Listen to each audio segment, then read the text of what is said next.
राजस्थान सरकार में वित्त मंत्री और डिप्टी सीएम दिया कुमारी 19 फरवरी को विधानसभा में भजनलाल सरकार का तीसरा बजट पेश करने जा रही हैं। ऐसे में प्रदेश सरकार के इस बजट से हर वर्ग के लोगों की उम्मीदें जुड़ी हुई हैं। खासतौर पर बात करें प्रदेश की महिलाओं की, तो महिलाओं ने भी बजट से आस लगा रखी है। महिलाओं को कहना है कि वित्त मंत्री दिया कुमारी खुद एक महिला है। वो महिला की परेशानी और साथ साथ महिलाओं की जरूरतों को भी अच्छे से समझ सकती हैं। इसके साथ ही महिलाओं का मानना है कि महिला सशक्तिकरण, महिला सुरक्षा अहम मुद्दा है जिन पर खास ध्यान दिया जाना चाहिए। वहीं वर्किंग महिलाओं के लिए भी विशेष योजनाएं होनी चाहिए। और क्या महिलाओं की राय है, क्या उनकी जरूरतें हैं, उम्मीद हैं, इसको लेकर हमारी रेजिडेंट एडिटर हर्षा कुमारी जी ने महिलाओं से खास बातचीत की है। आइए उनकी ये पैकेज आपको दिखाते हैं। राजस्थान की बजट की तैयारियां पूरी हो गई है। राजस्थान की वित्त मंत्री जो है वो भी महिलाएं हैं। और आखिरकार महिलाएं क्या चाहती हैं बजट से, क्योंकि महिलाएं सिर्फ उद्योग जगत से ही नहीं जुड़ी हुई है, गृहिणी भी है, कामकाजी महिलाएं भी हैं। तो आखिरकार महिलाओं की क्या मांग है। मेरे साथ कुछ महिलाएं हैं राजस्थान के बजट पे चर्चा करने के लिए। रघुश्री पोदार जी है, गीतांजलि जी है, पूजा जी है और काजल है। और हम सब मिलके आज बात करेंगे कि महिलाएं क्या चाहती है बजट से।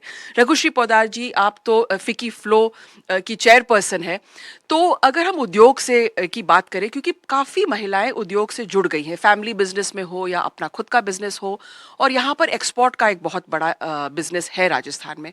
आप क्या चाहते हो सरकार से? देखिए, सरकार जो है उसको ये समझना पड़ेगा कि हमारी जो हेरिटेज सिटी है वो टेक्सटाइल, ज्वेलरी, टूरिज्म पे डिपेंडेंट है। तो जो टेक्सटाइल का जो माहौल है वो बहुत बढ़ सकता है और हम वापस सोने की चिड़िया बन सकते हैं। इसको पहुंचने के लिए इनको एक अपैरल पार्क देना चाहिए। अपैरल पार्क को स्मार्ट अपैरल पार्क बनाना चाहिए, जैसे स्मार्ट सिटीज़ की है, जिसके अंदर आधुनिक टेक्नोलॉजीज़ की फैसिलिटीज़ हो, सब्सिडाइज लैंड मिले। उसमें महिलाओं के लिए एक अलग से अपैरल पार्क भी बनाया जाए, जहाँ पे only factories run by women, जिसको हम बोलते हैं महिला सशक्तिकरण के द्वारा वो पूरी इंडस्ट्री का संचालन हो रहा हो, तो ये करा जाए। दूसरा, भी राजस्थान में आप देखेंगे कि इंडस्ट्रीज को एक हाइट की एक नियमितता दी गई, 4 फ्लोर या 5 फ्लोर।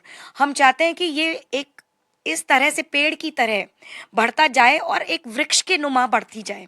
तो इसके अंदर हमको सरकार से बहुत उम्मीदें हैं कि वो इसको समझेंगे कि जो हमारा टेक्सटाइल है, ब्लॉक प्रिंट से लेकर हमारे हाथ के हुनर वाले आर्टिसंस और जो हैंडलूम भी है, उसको भी यहाँ पर लेकर आएँ और सब तरफ से सशक्तिकरण करके, और ये टूरिज्म को ही नहीं बढ़ावा देगा बल्कि वापस हम उस प्रकार का एक्सपोर्ट कर पाएंगे जो शायद चाइना कभी भी नहीं सोच पाएगा। जी, बहुत इंटरेस्टिंग बात कही आपने, क्योंकि जो वित्त मंत्री है वो खुद भी महिलाएं हैं, बिजनेस वुमन है, एजुकेशनिस्ट है, और वो भी हेरिटेज और टूरिज्म से जुड़ी हुई है।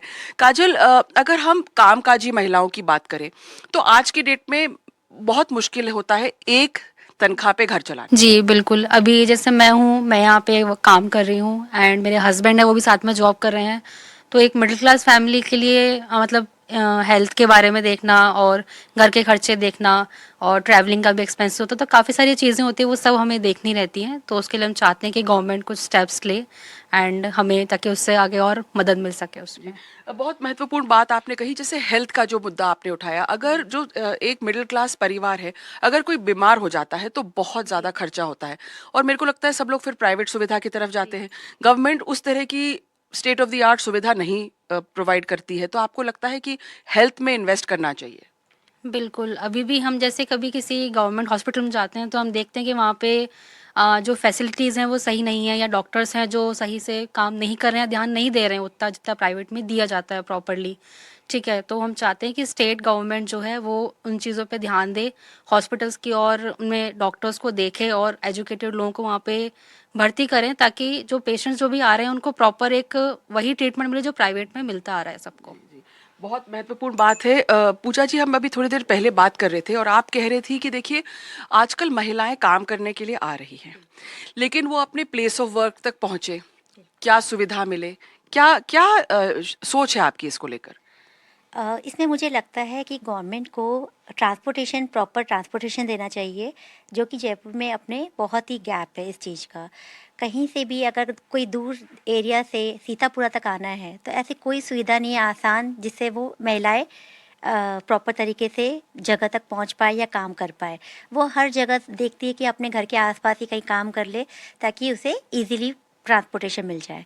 तो मैं चाहूँगी कि अगर सरकार ऐसे कोई स्पेशल बसेस ओनली महिलाओं के लिए स्टार्ट करे, जिससे कंप्लीट महिलाओं को ईज़ी रहे, कहीं भी दे उनकी स्किल है वो प्रॉपर आके फैक्ट्रीज़ में काम कर पाए और अपने घर को और ग्रो कर पाए।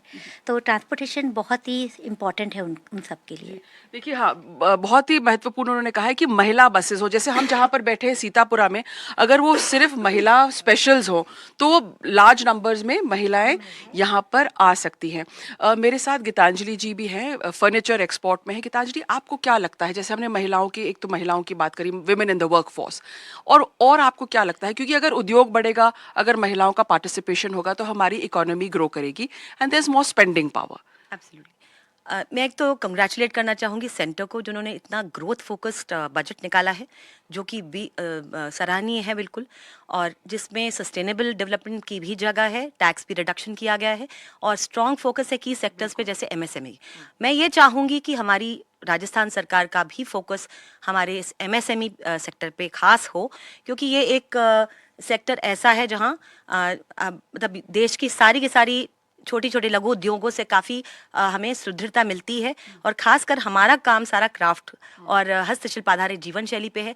हमारा ही नहीं, मैं कहूँगी राजस्थान में अधिकतर काम सारा इसी जीवन शैली पे है, जो कि वी आर लकी, क्योंकि ये एक ऐसा सेक्टर है जो कि कम से कम एम्प्लॉयमेंट, कम से कम कैपिटल इन्वेस्टमेंट के अंदर और जीडीपी के सारे गोल्स को मीट करते हुए, एक्सेप्ट वो 1-2 गोल्स, बाकी सब इतने गोल्स किसी को कोई सेक्टर मीट नहीं करता। तो क्राफ्ट सेक्टर को और एमएससी सेक्टर को पूरा बढ़ावा दिया जाए, जैसे हमारे आर्टिसन एंटरप्राइजेस हैं छोटे, उनकी तरफ ज़्यादा दिया जाए, क्योंकि जैसे हम लोग काफ़ी डिपेंडेंट हैं छोटे एंटरप्राइजेस पे, और उनको सुदृढ़ता मिलती है तो पूरे देश को सुदृढ़ता मिलती है। इसके लिए हमारे एमएससी का जो परिभाषा है वो भी बढ़ाया गया है, जहाँ पे उनका इन्वेस्टमेंट का जो आउटले है वो 2 मोर देन 2 टाइम्स कर दिया है, तो अब ज़्यादा लोग एमएसएमई में आएंगे, ये बहुत अच्छी बात है। दूसरा, मैं चाहूँगी विमेन सेंट्रिक बिजनेसेस के लिए क्रेडिट आउटले जो है वो थोड़ा सा बढ़ाया जाए, जिससे हमारी वुमेन एंटरप्रेन्योर्स को अच्छा बूस्ट मिले। और ये जो टैक्सेस हैं, जैसे सेंटर ने कम किया है, उस तरह से खास करके क्राफ्ट सेक्टर पे टैक्स, उसकी डेफिनेशन प्रॉपर करी जाए और टैक्सेस के ऊपर रियायत दी जाए हस्तशिल्प आधारित जीवन शैली के लिए। अबूजा, आप यही कह रही थी, जो उन्होंने कहा है कि जहां महिलाएं इन्वॉल्व है बिजनेस में, वहां कुछ रिसेशन मिले, है ना आप, और दूसरी जो बात है वो कह रही है कि क्राफ्ट्स का, लेकिन आपने ये भी बात मेरे को कही थी कि स्किल, विमेन को स्किल। हाँ जी, बिल्कुल। मुझे लगता है कि जैसे गवर्नमेंट ने ये लाडली बहन एंड ऐसे इस टाइप के बहुत सारे लाइक स्कीम्स लेकर आई है, तो मुझे लगता है ऐसी स्कीम्स की बजाय उसे स्किल करने की स्कीम्स लानी चाहिए। हमें देखना चाहिए कि वुमेन्स कैसे स्किल होए, ताकि उनको प्रॉपर कंप्लीटली उससे प्रॉपर रोजगार बने उनका, एंड वो उस रोजगार से वो कंट्रीब्यूट कर पाए अपने इस इकोनॉमी में। बहुत रघुश्री, एम्पावरिंग विमेन रादर देन डोल, दिस इज वेरी इंपॉर्टेंट, कि उन्होंने कहा है कि सशक्त करो और उनके मतलब डोल्स मत दो, है ना, फ्रीबीज मत दो, रेवड़ी। हाँ, ये बहुत ही एकदम सही बात बोली पूजा जी ने, कि अगर आज आप स्किल कर देंगे तो वो क्या है, आप फैमिली के डीएनए को ही चेंज कर देते हैं।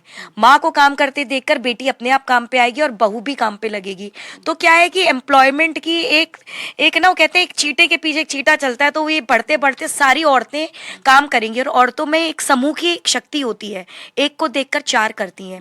तो अगर स्किलिंग सेंटर खोल दिया जाए, और तरह तरह के, राजस्थान में तो इतना स्किलिंग का, आर्टिसंस का काम है, तो आप ये देखिए कि हमें पीछे मुड़ने की जरूरत नहीं है, और आपको सिर्फ फ्री में, जिसको हम बोलते हैं कि कुछ रुपए ना देकर उनको नकारा बना जाए, इसके बदले उनको स्किल करा जाए, और ये सशक्तिकरण ही है, और ये सरकार को सोचना चाहिए। और देखिए, महिलाओं को स्किल करने के लिए, महिलाओं को घर से बाहर निकालने के लिए 2 चीज़ों की जरूरत होती है काजल, एक तो एजुकेशन, और दूसरा कि महिलाएं सेफ फील करें जब वो बाहर आती हैं।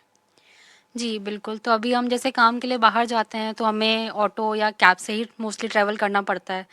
तो उसमें ये रहता है कि इसे सरकार ने नंबर्स तो प्रोवाइड किए हैं कि कुछ भी आपको दिक्कत है, परेशानी है, आप डायरेक्टली उस पे कॉल कर सकते हैं, बता सकते हैं। बट स्टिल आई थिंक कि जैसे हम उनको स्किल कर रहे हैं, तो आई थिंक उनको फिज़िकल स्ट्रेंथ के अकॉर्डिंग भी स्किल करना चाहिए, कि अगर कुछ भी ऐसी परेशानी हो जाए या कोई ना हो हेल्प करने के लिए, तो एटलीस्ट वो अपने आप को प्रोटेक्ट कर सकें उस सिचुएशंस पे। Raghushri, women safety and like you saying skilling, लेकिन एजुकेशन मतलब बुनियादी ढांचा को स्ट्रेंथ करना, नहीं तो तभी तो जब एजुकेट नहीं होगी या कुछ समझेगी नहीं तो फिर वो आगे कैसे आएगी? देखिए प्राइमरी एजुकेशन जिसे बोलते हैं उसे सब सरकार आंगनबाड़ियों के थ्रू दे रही है, पर हम इसको ये चाहते हैं कि कई बार लड़कियां जा पहुंचती नहीं है क्योंकि वहाँ टॉयलेट की सुविधा नहीं है, बिजली नहीं है। तो सरकार को जो जितनी राजस्थान में स्कूल है सोलरली पावर इक्विप्ड करनी चाहिए, फिर वहाँ पे कंप्यूटर लगाना चाहिए। हमने अभी ग्राउंड लेवल पे जब फिक्की ने काम किया था तो पाया कि सभी सरकारी स्कूल में बिजली की दिक्कत है जयपुर के बाहर। तो कुछ में हमने फिक्की फ्लो ने पैसे इकट्ठे करके सोलर पैनल्स लगा के उनको बिजली दी। तो हम चाहते हैं कि सरकार भी अपनी सारी स्कूलों को सोलर से इलेक्ट्रिसिटी दे, तो वहाँ टॉयलेट भी बने, पानी भी बने, हवा पानी सब मिले। तो क्यों नहीं हर आदमी वहाँ पे अपनी बेटियों को भेजेगा। और अगर उनको सही अवेयरनेस मिले, फैसिलिटी मिलेंगी तो आजकल सब भेजेंगे और ये इम्पोर्टेंट है। गीतांजलि, आपके पास एक सवाल, भाई विमेन सेफ्टी कितना बड़ा मुद्दा है अगर हम विमेन को वर्कफोर्स में लाना चाहते हैं तो? बहुत बड़ा मुद्दा है। एक तो खुद सशक्त बने विमेन, इनकी अपनी जो प्रोटेक्शन की वो एबिलिटी है वो हम उसको फोकस करें। दूसरा जो कॉन्सिक्वेंसेस होते हैं, जो जितने भी हमारे कुकर्म करने वाले लोग हैं उनके प्रति जो कॉन्सिक्वेंस है वो खाली राजस्थान ही नहीं, आई थिंक ये एक बहुत डीप रूटेड मुद्दा है जो बहुत साल से कितने भी वुमेन लीडर्स आ गए, पॉलिटिशियंस आ गए, वो भी यही चाहते हैं। और ये आज तक ये हमारा मसला सॉल्व नहीं हुआ है, शायद इसलिए क्योंकि ये बात खोटी लगेगी, पर क्योंकि हमारा एक मेल सेंट्रिक सोसाइटी है। तो ये काम अगर किसी भी तरह से हमारे राजस्थान की सरकार अगर ये दिखाए करके तो ये एक बहुत बड़ी पहल होगी। और सो वुमेन की safety is a very very big concern, consequences are very critical. जहाँ दिखाया जाए कि जो कुकर्मी है उनको हो जाए। दूसरी बात, हाँ, दूसरी बात मैं कहना चाहूँगी कि इवन इनोवेशन के डिपार्टमेंट में जैसे बहुत अच्छी पहल करी है हमारी सरकार ने, अटल टिंकरिंग लैब्स बनाए हैं 50,000 स्कूलों के अंदर, जहाँ उनको एम्पावर किया है कि टिंकरिंग लैब्स हों स्किलिंग के लिए।